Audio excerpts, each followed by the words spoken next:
assume for a moment you're a high-flying, high-performing medical device salesperson. I'll bet you are, or at least fancy yourself as one.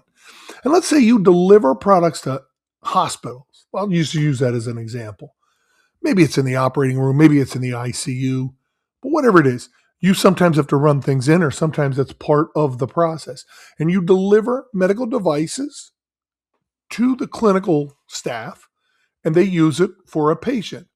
And you bring in what is sort of a receipt, if you will. It's called a delivered goods form or a bill only form, because it wasn't ordered by the hospital, but they requested that you bring it in and deliver it. And you now hand them something that's kind of a receipt, if you think about it. Sometimes handwritten, sometimes through an iPad or some little bit more technological means.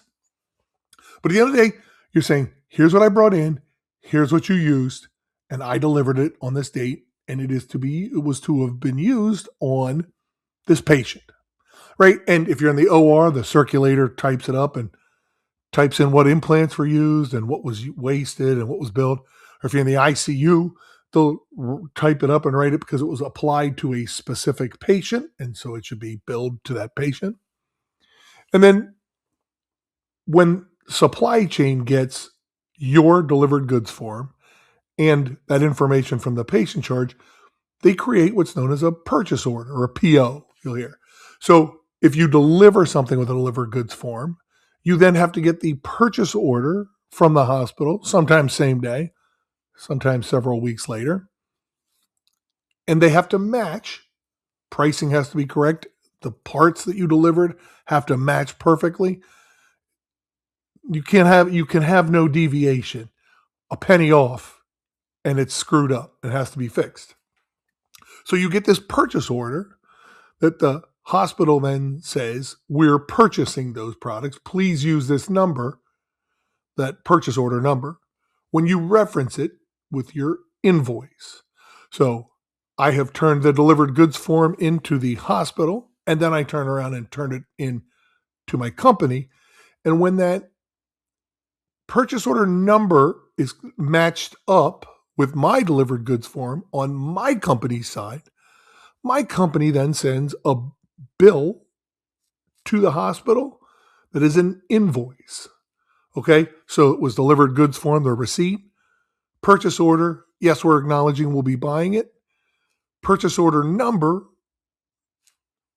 attached to the invoice, and we send an invoice to the hospital, and the hospital then pays the invoice. They can send a check, they can do it through electronic payment, a bunch of different ways to do it.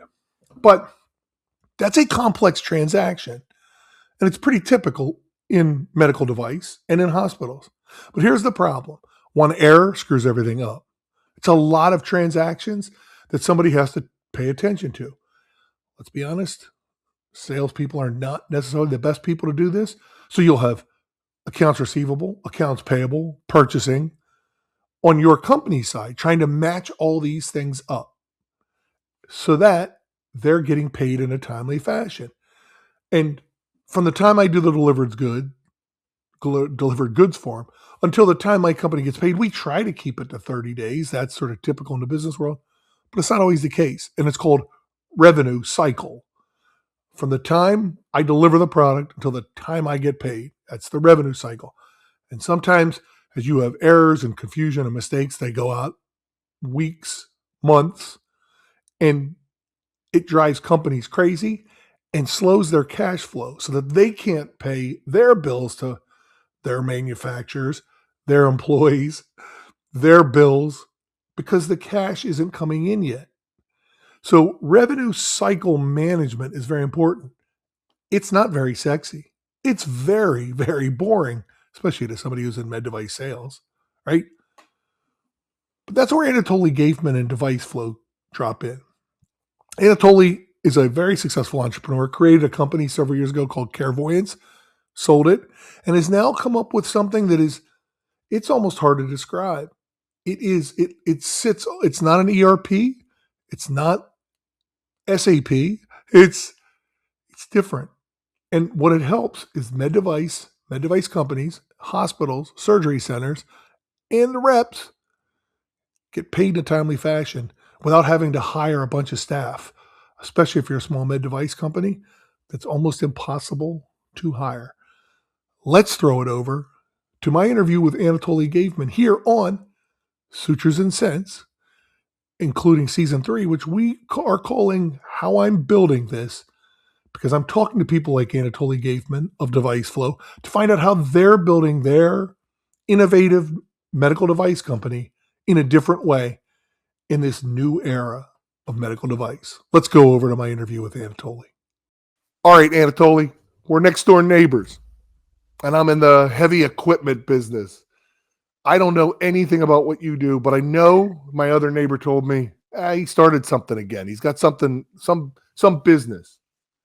So we're having beers. We're standing in the driveway. What is your business? What is DeviceFlow? What did you create? Tell me about it so I can understand it.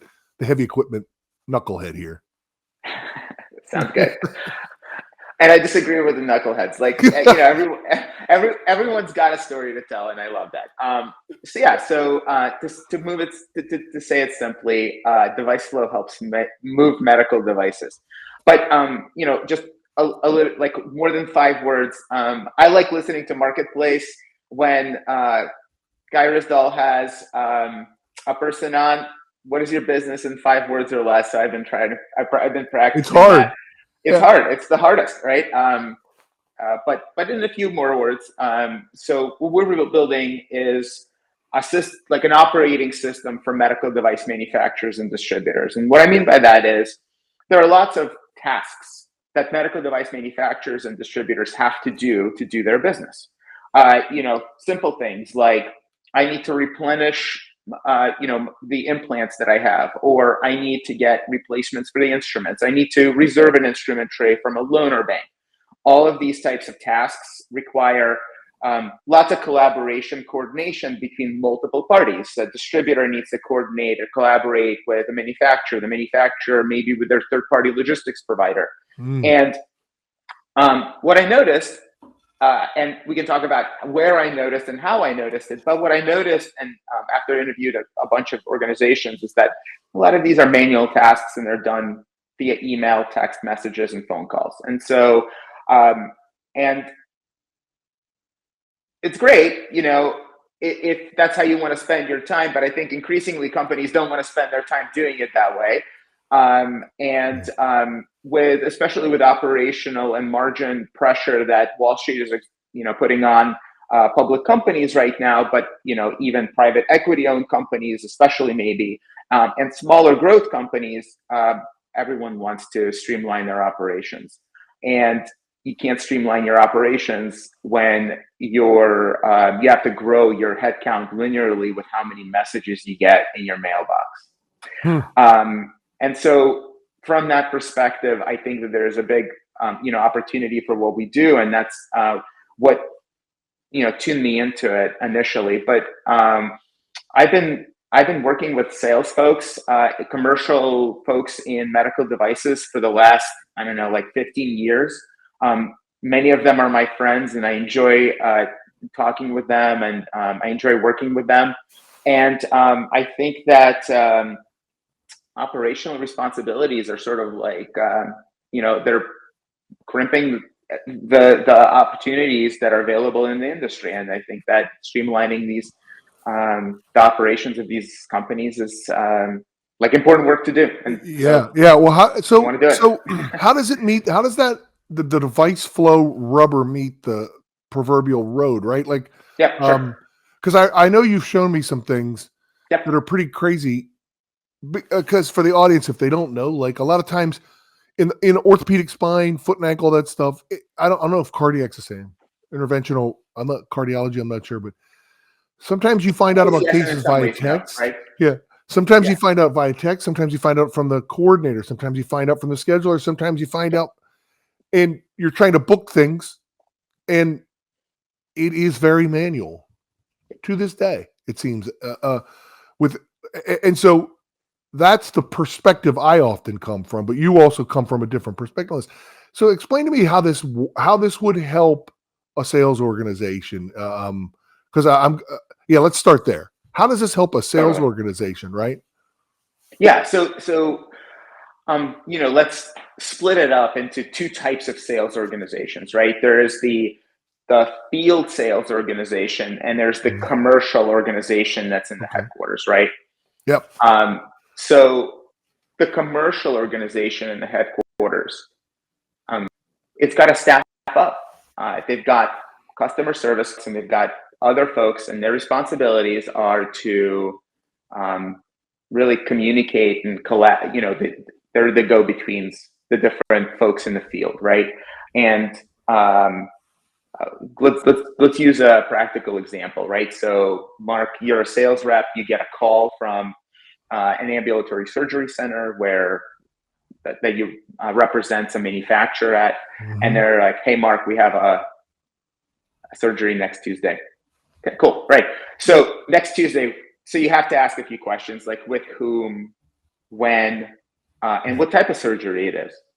So what do you do then, right? So you can use an app to like enter that information, or what we're seeing more likely is you're not going to use an app. You're just going to email someone or text someone about it. And so what do they do on the other side? So when they get that text, now they've got a work item that they need to do, right? And so they probably manually go into some system and they figure out, okay, so like, here's what we need to make sure that surgery goes smoothly, and we need to get it to Mark, let's say by Sunday, right, in order for that to happen. And so now we have to orchestrate the movement of implants and instruments potentially in order to make that happen for you on Sunday. So what does that take? Well, there's probably not an unlimited set of instruments that it's sitting in the warehouse for them to pull from, right? And so now they have to figure out where those instruments are, and then how do they get those instruments from those folks, right? So they have to call someone up on that end. And all of that takes time, and all of that takes effort. And all of that takes people in the middle orchestrating those movements. And you're on the other end, and you're waiting for people to do that work because you have zero visibility into what's happening on the other side. And there's at least one more party in the mix, right? And that's the party that probably has the instruments that you're looking for.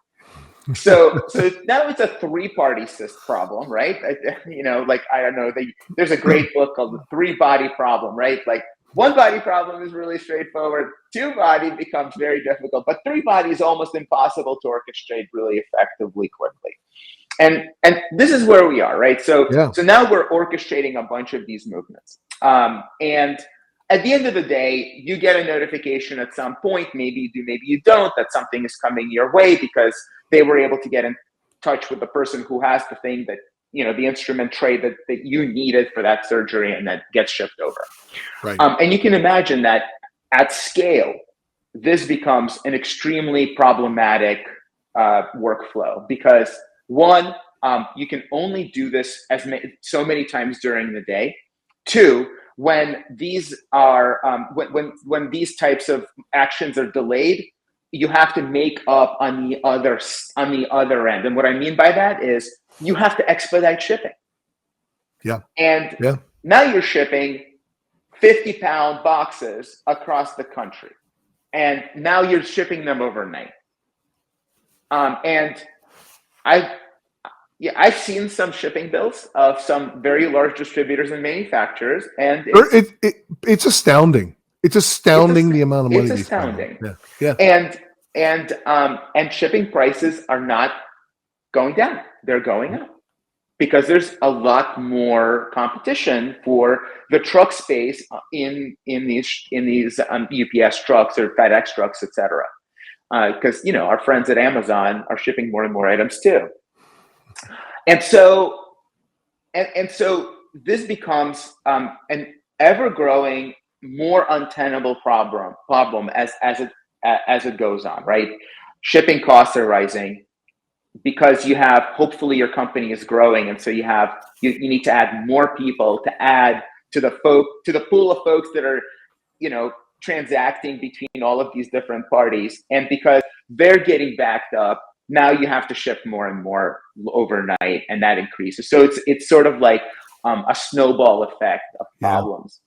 Yeah. So okay, so like, where do we come in into the situation? So I think that, like, I painted the picture of where the problems I think occur, but so here's where we come in. We're essentially sitting between all of these different parties, and DeviceFlow is on the core of it. It's a few AI agents and ever growing. And what do I mean by AI agents? Yeah. All that is to say is we receive those messages, we receive those communications, we parse them. So in other words, we go through them and we figure out what you're trying to do, what you're trying to get, and who you are, of course, and where it's going, and all of these different types of attributes of that message. And then once we parse that out and once we extract that information, we then have a number of workflows that we can do that stem from that. So it's not AI in the sense that we make stuff up. It's AI in the sense that we have very strict guardrails around the stuff that we're able to do in our system. It's not probabilistic in the sense that it's like, it's a guess what happens. It's very deterministic, right? So it's like, once we understand what needs to be done, it gets done exactly the same way every single time. Yep. And then what we do is we orchestrate that communication and we orchestrate the movements. So I'll give you an example, right? So you text or you email or your phone call. We intercept that email or text or phone call. And then we just ask you a handful of questions that we need in order to make the workflow work. And that could be, Mark, what type of surgery is it? With whom? Where? When? How soon do you need this, right? So like, based on your preference levels. We already know enough about you to understand where things need to go and who to bill for and stuff like that. Okay, great. So now we've captured that information. So far, no people have been in the middle except for you because you're communicating with us. Right. And now we can start orchestrating the movement of those instruments and implants. And the way that we do that is we have a workflow and we have a database of where those things are at last seen. And of course, as you know, you can't just like you can't just go to the first place. You have to go to the first 10 places, right? Okay, great. Luckily, we can do 100 places at a time. We can do 1,000 places at a time if we need to. And of course, what we do is we don't just go to the first 100 places. What we do is we intelligently sort the places that we go based on the last known utilization of that equipment and the types of equipment that they have, shipping costs we can calculate ahead of time. And so we have like a pretty smart heuristic, pretty smart algorithm about like, who do we ask these things for and what order? And then we're fishing, right? So when we get something, great. Maybe we get multiple. And then we evaluate which ones of those are the best fit for what we need. And so then we choose the one that we want and we start orchestrating the movement. We notify you immediately when we have an approval. And then we ship, we basically, send them a little QR code. They can bring the box to a FedEx drop-off location. They can scan it. It automatically notifies us. We notify you. And there's no people in the middle. Yeah, that's it's funny. You really elegantly described a bunch of the administrative tasks that occur. You like just to the point where we're like, okay, I have to book this case and all the things that go into it, and then all the places it has to go, all the communications. We found it, we got it, we don't have it, we're still looking, all this. And it's always, it feels like 8,000 emails, texts, and phone calls just to make sure you got Tuesday's case set up at that ASC. I know I talked to all these reps. I was one of these. I still do it with one surgeon.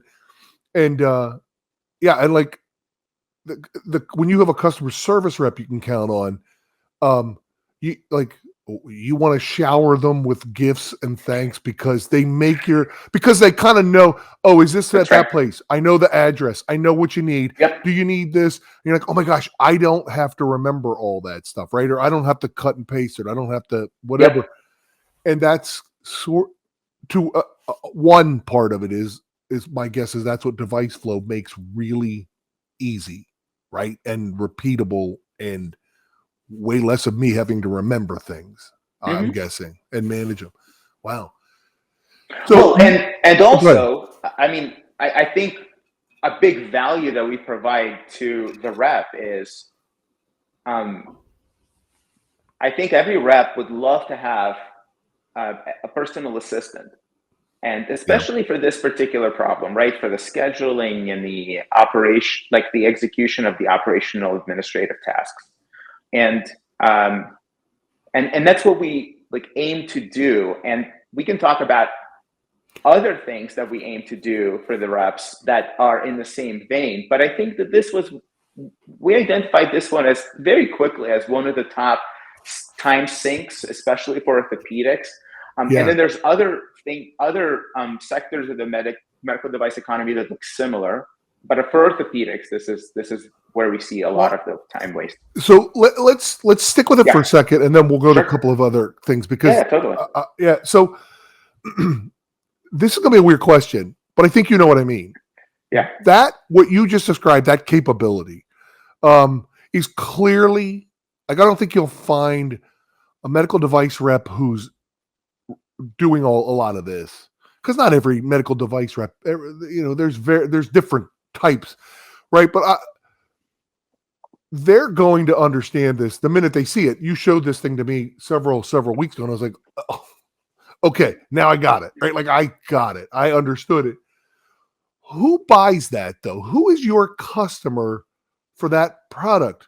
I'm curious your answer, because I've talked to operations people at some of the larger companies, and it strikes me as there's this enormous disconnect between ops and field sales, and it's like they sort of think our reps aren't selling.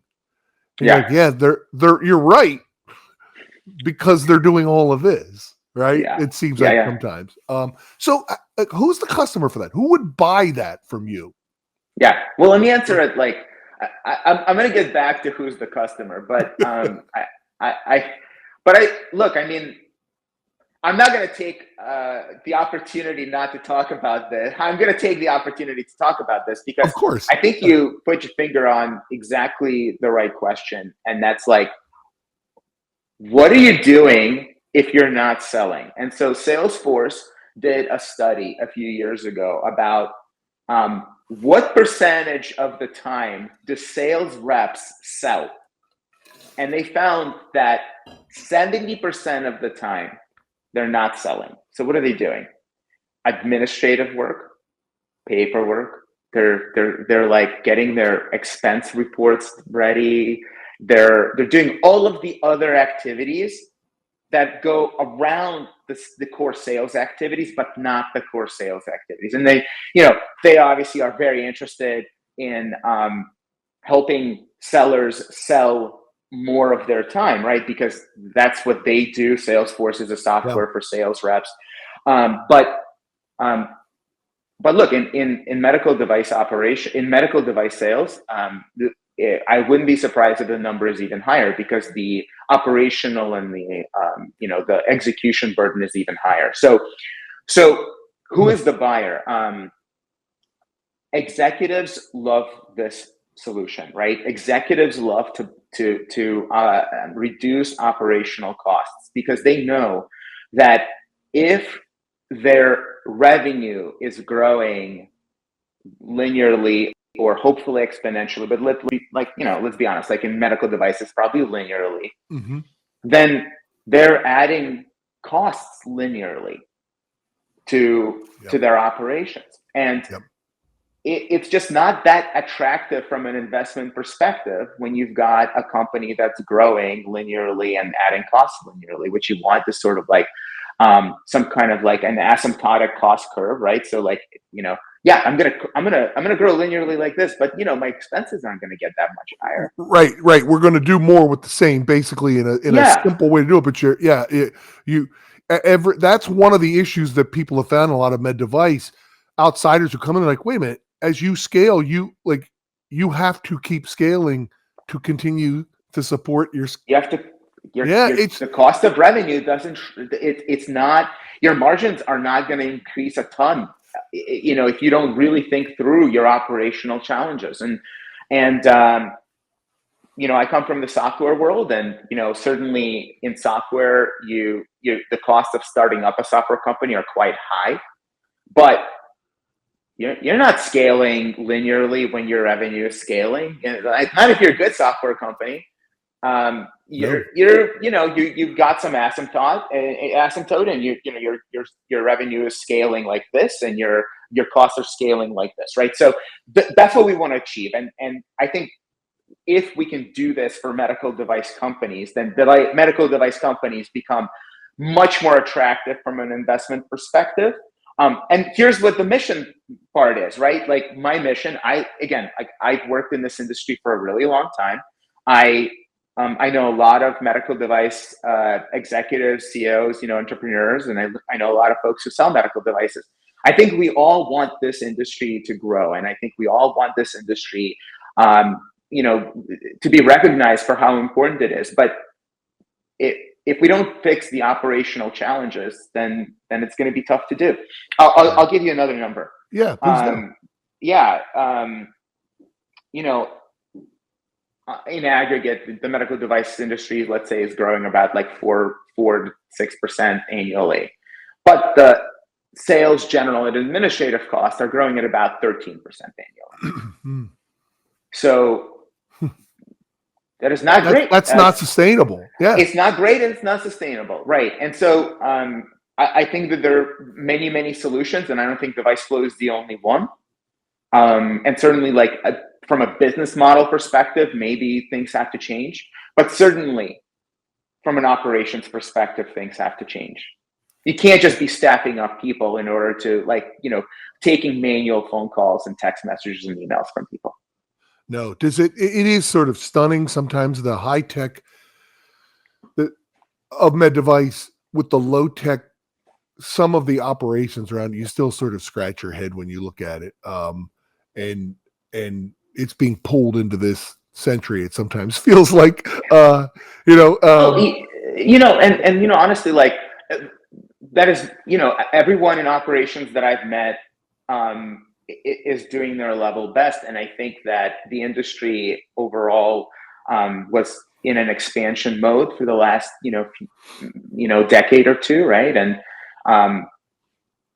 operations costs be damned. Let's grow. And now I think, as we've seen in some of the recent transactions, I think we're in a different phase of the industry. I think we're in the consolidation and kind of like operational excellence phase. And so now, it's time to clean up.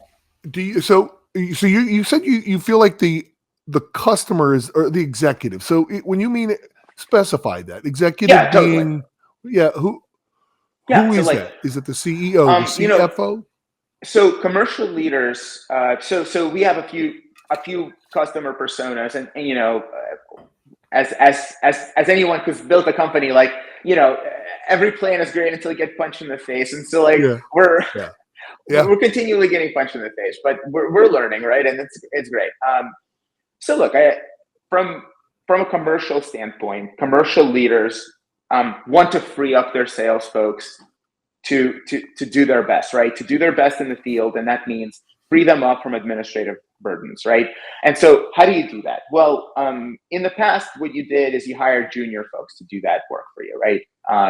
But again, expanding by human power is probably not necessarily behind us, but it's becoming much more expensive to do that. Yeah.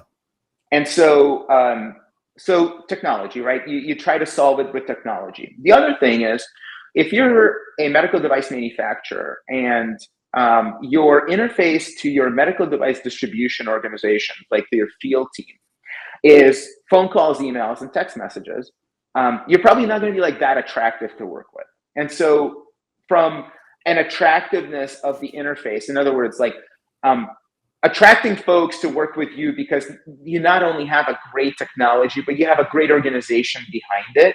Yeah. I think that's a powerful signal too, right? So yeah, I'll tell you a story. I won't name any names, but I was with a really, really good orthopedic and spine distributor, sales agency, right? Yeah. And I mean, like, as good as there is, super professional. Like, I can't tell you how professional this group is. And the person that runs sort of their operations, so that if you need something, you need to order something, it goes to her, right? And she literally was telling me this the other night. Yeah, when this happens, I ask the reps text me, they'll call me.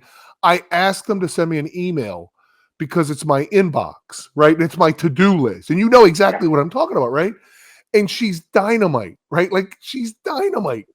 And I sit there and thinking, that's how they're running this $100 million business. Like, because that's the way they do it. And she's awesome. I actually think like DeviceFlow, when implemented, kind of scales her, right? Like, absolutely. Right.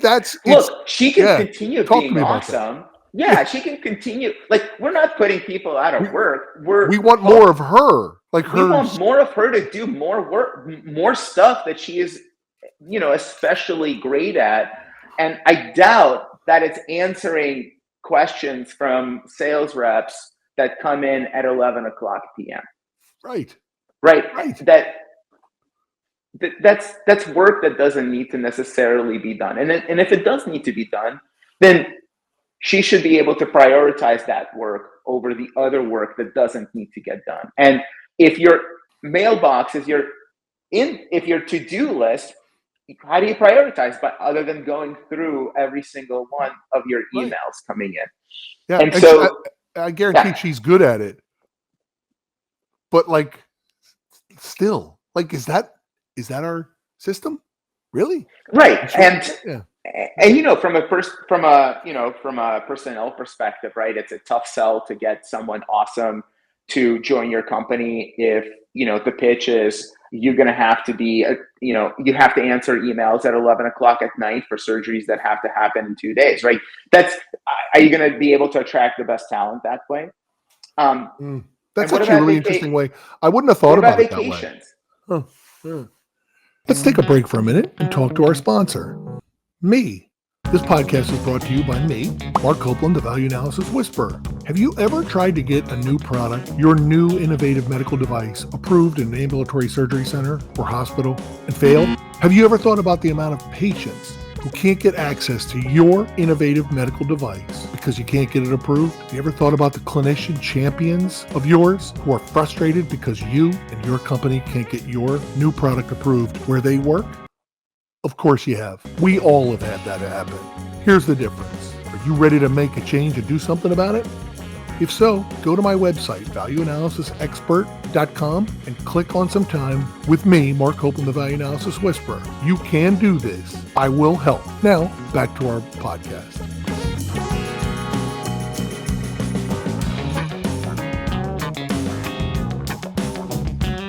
So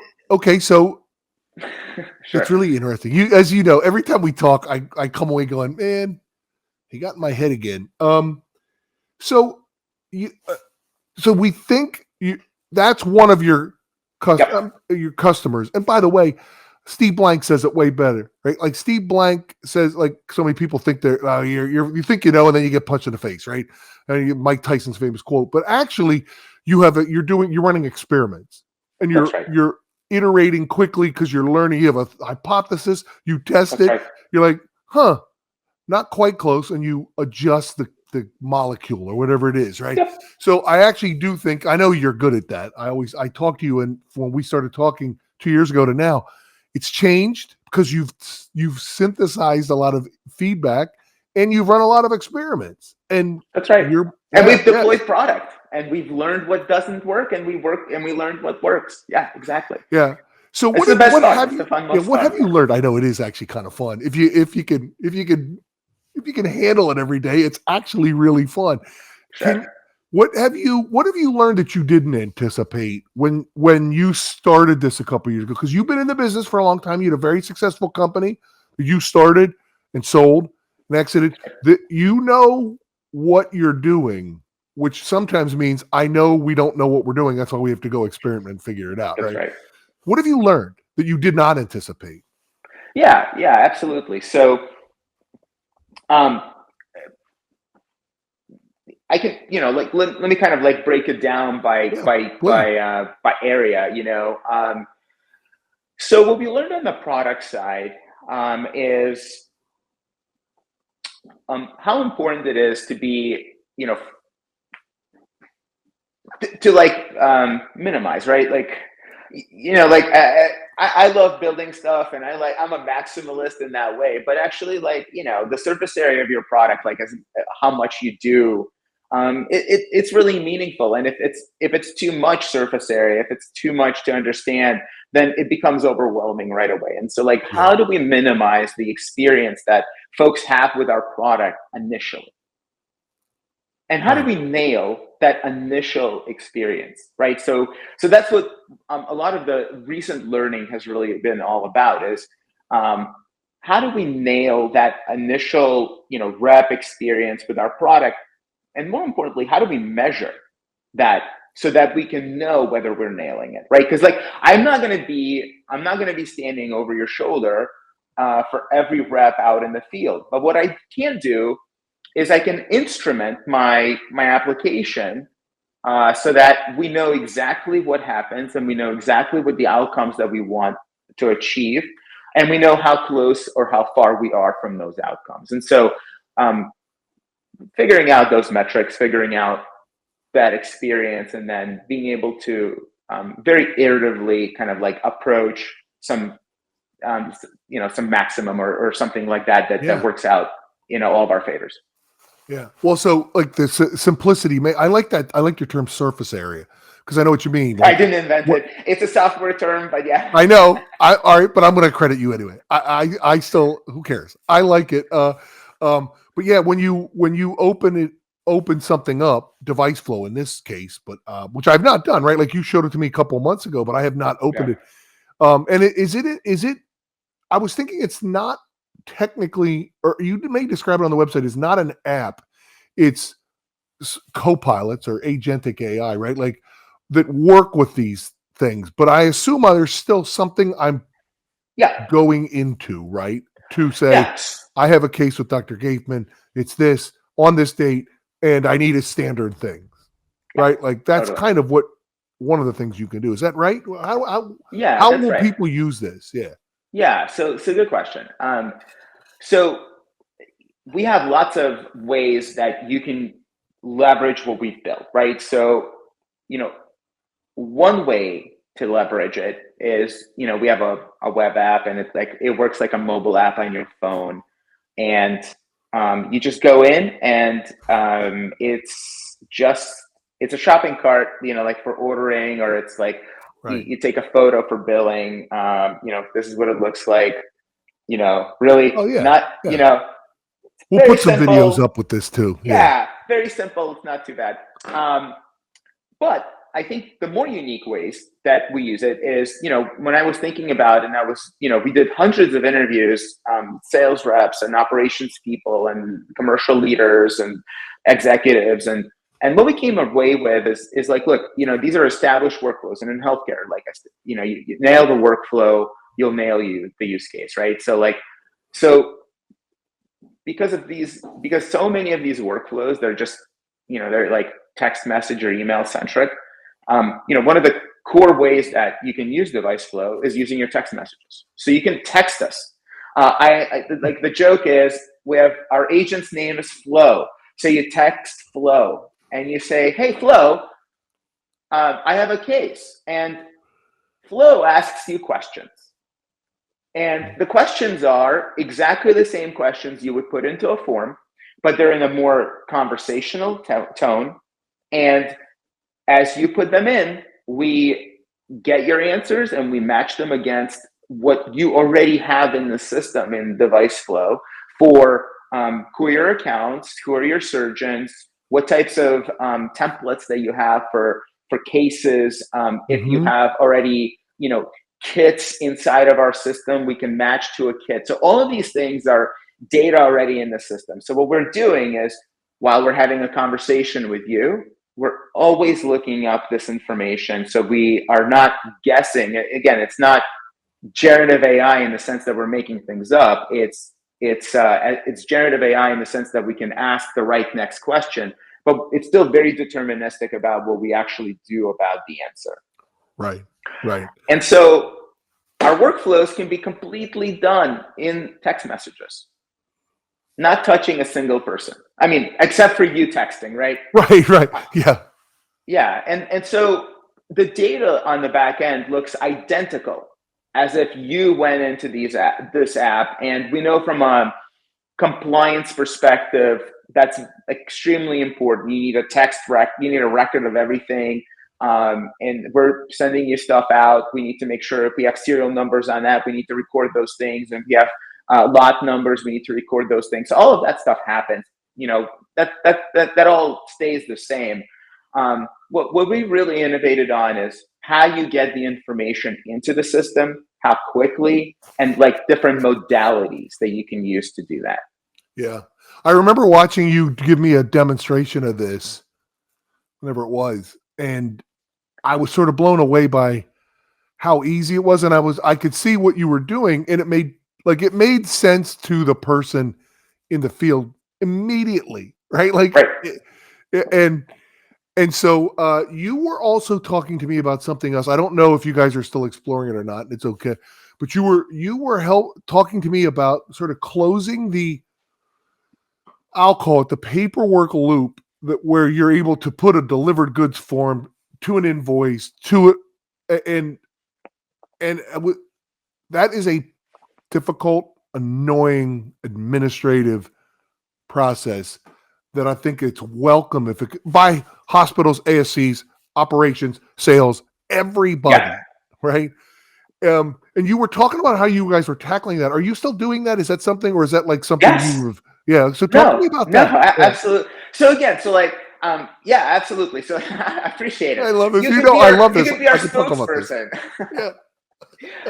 Yeah. So look, I mean, the upstream of the process is case scheduling, case reservation, kit reservation, the shipment. Okay, great. That's all done. Surgery was complete success. Now, what do? Like, you have to bill for it, right? And so the process of billing is awful. It really is. Point, we've talked to.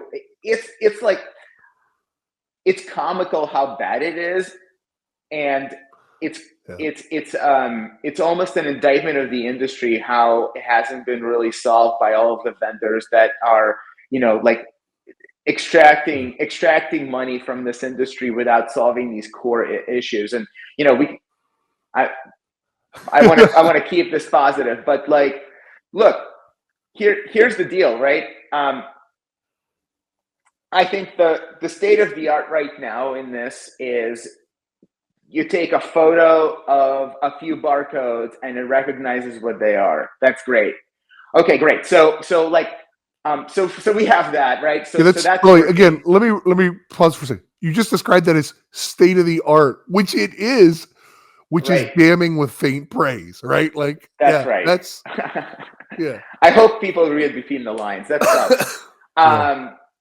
And so, look, here's what we do. So the scanning of the barcodes, of course, it has to happen. That's great. So you scan the barcodes. We recognize what that information is in the barcode. We, of course, can map it to your product catalog. We can map it to the contract that you have with that account. We can get the pricing right? So straightforward. So delivered order form from DeviceFlow takes, 15, 20 seconds, 30 seconds if it's complex, right? Great. But the back end is actually the worst part, right? So like the delivered orders forms, I think a lot of folks have figured that out, but it's the back office that is still getting punished with POs that are coming from the hospital either 0 days, between 0 and 30 days after, or 45 days after the surgery. And then it's a challenge about matching them up. And then you've got, let's say you're a very busy distributorship, sales agency, or you're a very busy manufacturer, and you've got, thousands of these coming in. And so now you're digging up these POs. And so again, because we sit between the rep or the facility and the manufacturer, we intercept all of these messages.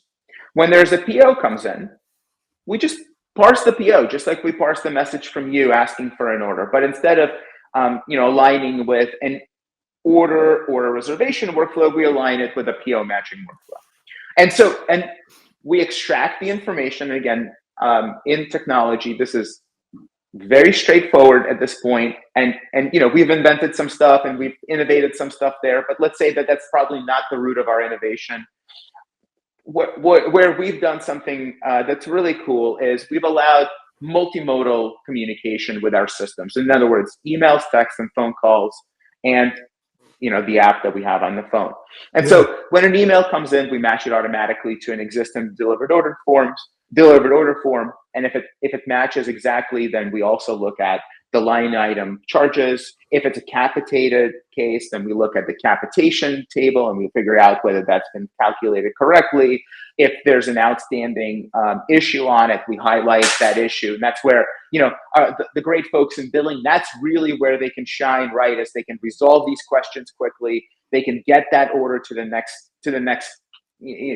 stage. They can call up the hospital in case there's an error. My sense would be, Anatoly, that has to help either depending on who the audience is, distributor or the OEM. I know it helps the hospital. Both, right? They both need to get paid.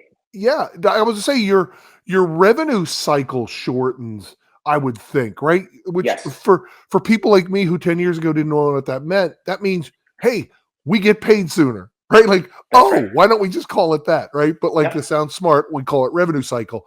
Yeah, I would think that would have to shorten it. And hospitals and ambulatory surgery centers have complained to me about this for years. And I really didn't have an appreciation for it until I started to dive a little bit deeper and learn from folks there and people like you, how difficult that delivered goods form process is for them as well. So you actually, by making this easier for the sales agent or the OEM, it ends up making it much easier for the customer. Well, right. Which is interesting. Yeah. Right. And Mark, I think you exactly right. So we started with structuring the data. So when you structure the data, right? So it's not a handwritten form, it's a photograph and data that comes up, and now it's digital. And so when it's digital, there's so many things that we can do with it, and we can transact it instantaneously. And I think that's the key, right? Is accelerating revenue, accelerating accounts payables and accounts receivables has a huge impact. Again, let's talk about distributor agencies, sales agencies, right? Many of them are small businesses, right? And it's a huge difference to them whether their accounts receivables are delayed, but their commission payments are delayed because the facility doesn't have the right invoice from the manufacturer because that's delayed. And so if we can accelerate that process from the point of origination, the sales rep, to the manufacturer, and then the matching process between the facility and the manufacturer, if we can accelerate that process, we get paid. We can get people paid faster, and that's beneficial for everyone in the system. Yeah, it's funny. It's not what somebody in med device might consider to be the sexiest thing, but in reality, it's actually a constant source of pain and agony, and it actually it helps. So yeah, I'm excited for it. So I have two questions left for you. Yeah, please. My first question I ask people, and they don't really know how to take it, but you answer it however you like, which is sort of if Santa Claus or the Tooth Fairy put something in underneath your tree or underneath your pillow tomorrow morning, and it was one thing you're like, oh my gosh, thank goodness. What would it be? And I'll give you some possible sort of examples. It could be $10 million, right? In seed investment. It could be appointments with these three people who have been hard to see. Whatever it is, do you have? What would it be if the Tooth Fairy delivered something to you? What would it be tomorrow? Sure. Well, look, I mean, we've got the funding that we need to go after this problem. So the Tooth Fairy's already delivered that, right?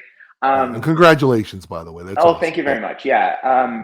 So look, I would love the opportunity to really transform a supply chain that has significant scale. I think that level of impact, we know the four names that would be really fun to transform, right? In orthopedics, especially. And, I think we're getting some of these opportunities right now, but that's really on top of my list. Is I love working with small businesses, and I also love working, with the type of impact that you can have with like an enterprise the size of, like a large medical device enterprise. Right. And so, if I was if Santa Claus was to bring something, it would be an opportunity to work with one of these scaled players. Yeah.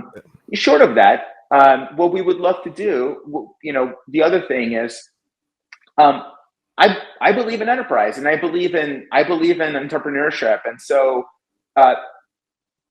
allowing 1,000 flowers to bloom in medical device and not be hampered by operations challenges and huge operations costs, that's a mission to me. I know many of these folks that are starting these companies, and if we can have more of these companies started, I don't think we would be worse off. No, I agree with you. So my last question is really simple. If people want to learn more about DeviceFlow, where can they find you? What's your website? What's your LinkedIn? Talk to me about it so people can. Yeah, totally. Well, I'm fairly active on LinkedIn, and Mark, that's where we met.